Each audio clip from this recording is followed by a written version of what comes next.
You ask Tiger to calculate. This deals with finding the midpoint between 2 points. The midpoint between the 2 points is 7, -5. Let's solve it step by step.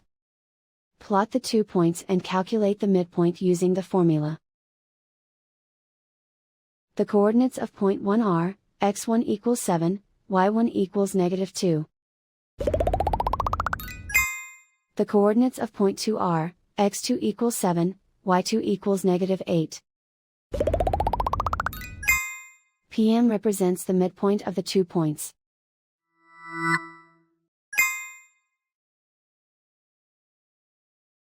Use the x values in the midpoint formula to find the midpoints x1 equals 7.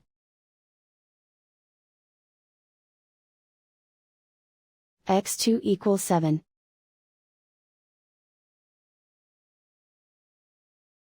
Simplify the arithmetic.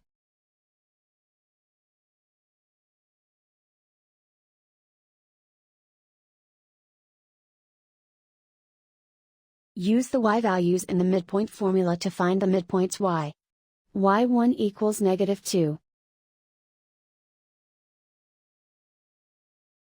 y2 equals -8.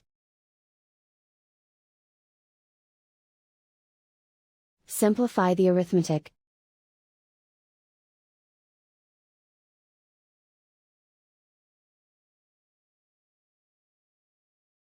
And so, the midpoint is 7, -5.